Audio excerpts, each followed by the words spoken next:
Very good morning to all of you. हफ्ता का पहला दिन है और ये हफ्ता बहुत खास है। सबसे पहले बताऊंगी कि ये हफ्ता क्यों खास है और क्या इम्पैक्ट ये डाल सकता है कमोडिटी पे।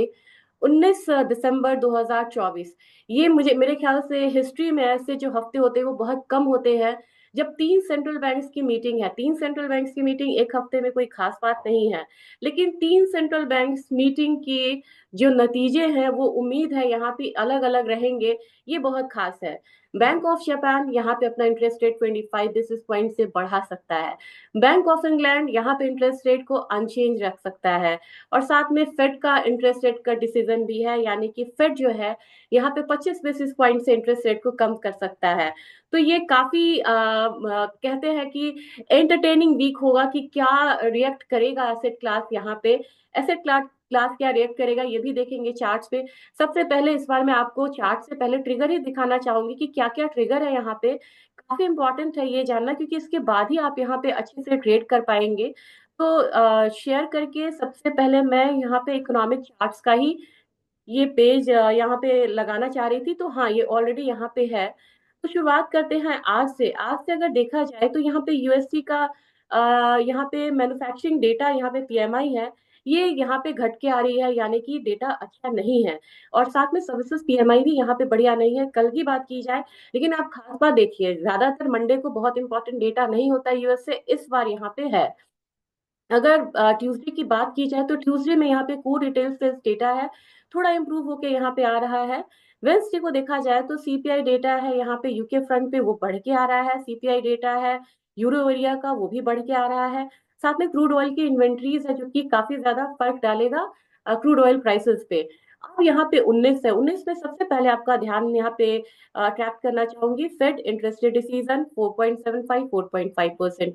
Bank of Japan interest rate decision 0.5 से यहाँ पे उन्होंने 0.25 रखा है, लेकिन उम्मीद है कि यहाँ पे ये बढ़ा भी सकते हैं। बैंक ऑफ इंग्लैंड का 4.75 4.75। तो यहाँ पे ये डेटा यहाँ पे निकल के आ रहा है।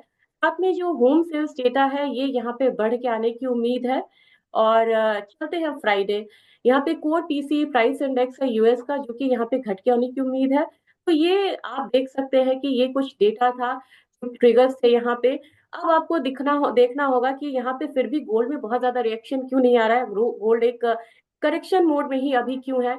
गोल्ड करेक्शन मोड में इसलिए है क्योंकि अभी आप गोल्डमैन सैक्स की भी एक रिपोर्ट आई है कि हो सकता है 19 तारीख के मीटिंग में जब एफओएमसी का स्टेटमेंट आता है उसमें ये यहाँ पे ये बोल दे कि हम जनवरी ऑनवर्ड्स यहाँ पे बहुत ज्यादा इंटरेस्ट रेट कट नहीं करेंगे। और वहां पे हो सकता है कि फॉर द टाइमिंग हम इन्फ्लेशन डेटा और एम्प्लॉयमेंट डेटा को देखेंगे, इसके बाद ही हम नेक्स्ट यहाँ पे इंटरेस्ट रेट कट डिसीजन का एक वो लेके चलेंगे कि हमें फर्दर रेट कट करना है या यहाँ पे नहीं करना है। तो अगर यहाँ पे वेट एंड वॉच की स्थिति अगर आ जाती है तो निश्चित तौर पे आपको यहाँ पे देखने के लिए मिलेगा एक स्लो डाउन। और साथ में देखा जाए तो मैं चार्ट देख रही थी, बिटकॉइन में एक पॉज आ रहा है, लेकिन वो पॉज आप कंसोलिडेशन फॉर अपसाइड बोल सकते हैं। अगर आप देखेंगे बिटकॉइन में तो लग रहा है कि हल्का सा एक बीटीसी यूएसडी में करूंगी तो बिटकॉइन आ जाएगा, ये आप देख सकते हैं। यहाँ पे आप यहाँ पे देखेंगे तो ये एक पॉज की तरह ही नहीं, यहाँ पे एक अपसाइड भी ले चुका है।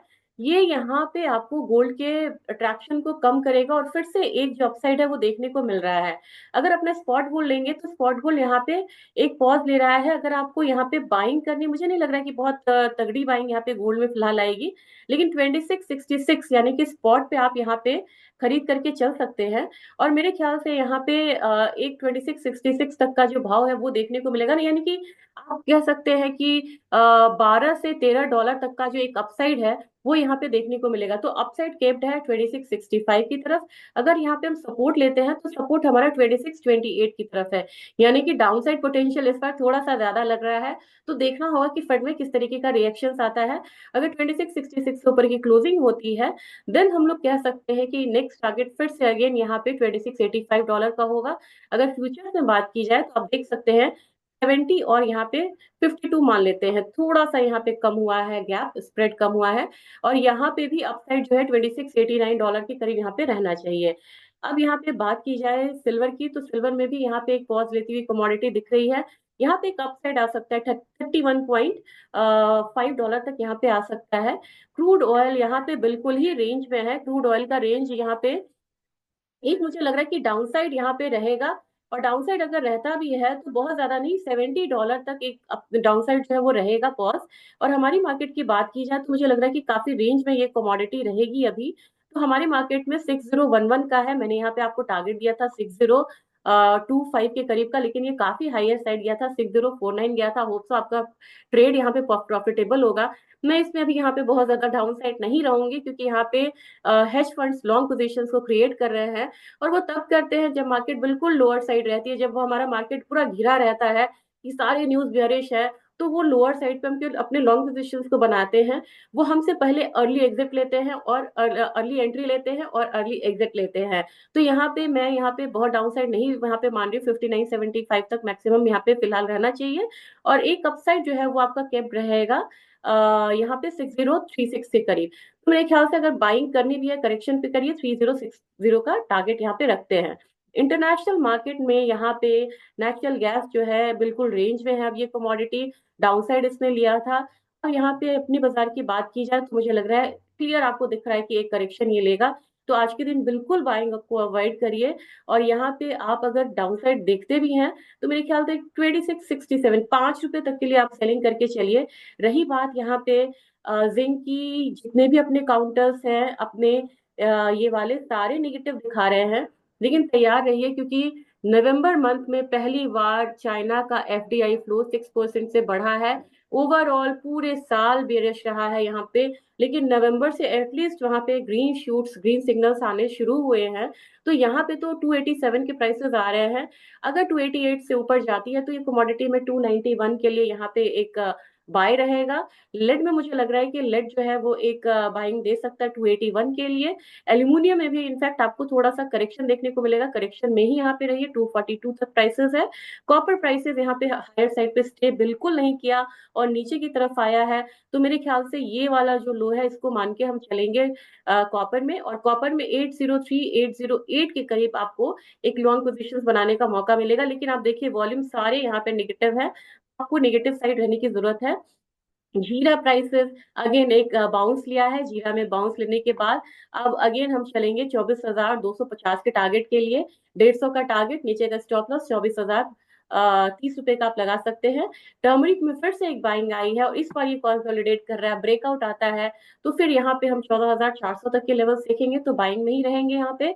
और टारगेट रहेगा, स्टॉप लॉस रहेगा 13,900 का। धनिया में भी एक मुझे लग रहा है कि फिर से ऊपर आने की कोशिश ये कमोडिटी कर रही है। 8050 का टारगेट रखेंगे यहाँ से करंट मार्केट प्राइस से।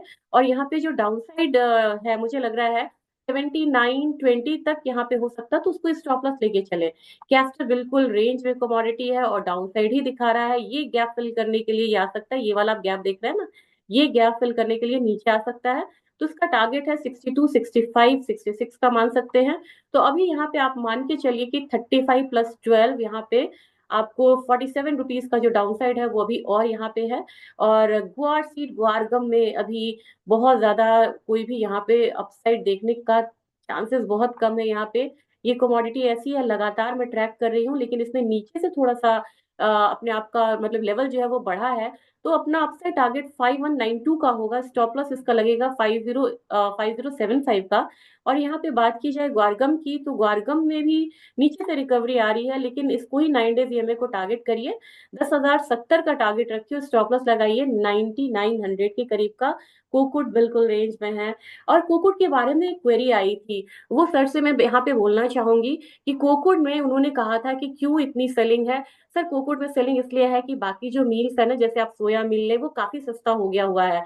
तो मार्केट में जब सस्ता ऑप्शन अवेलेबल रहता है तो लोग कंपैरेटिवली जो महंगा ऑप्शन रहता है उसकी तरफ वो जाते नहीं है। काफी वॉल्यूम के साथ ये वाला फॉल आया है, आप देख सकते हैं। तो मान के चलिए थोड़ा सा करेक्शन रहेगा, 2610 का टारगेट लेके इसमें सेल करना चाहिए।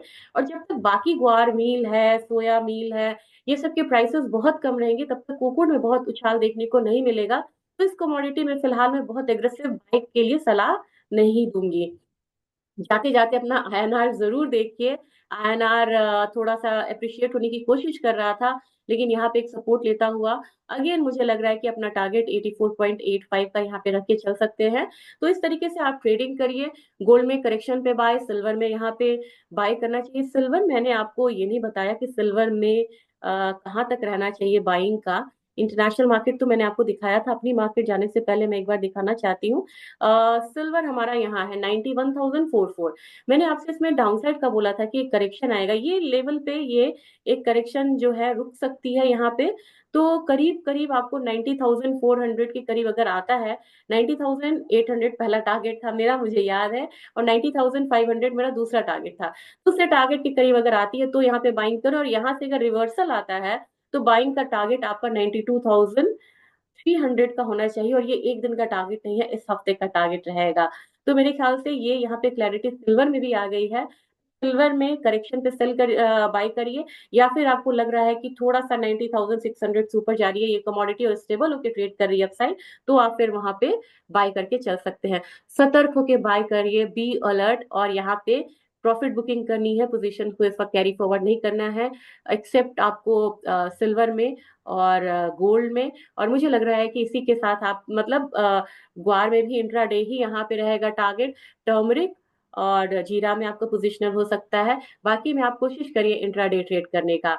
वीडियो के लिए फीडबैक जरूर दीजिएगा और शेयर करिए, और साथ में अपनी क्वेरीज करिए, मैं आंसर करूंगी। लगभग 2:30-3 बजे के करीब मैं आंसर करूंगी। थैंक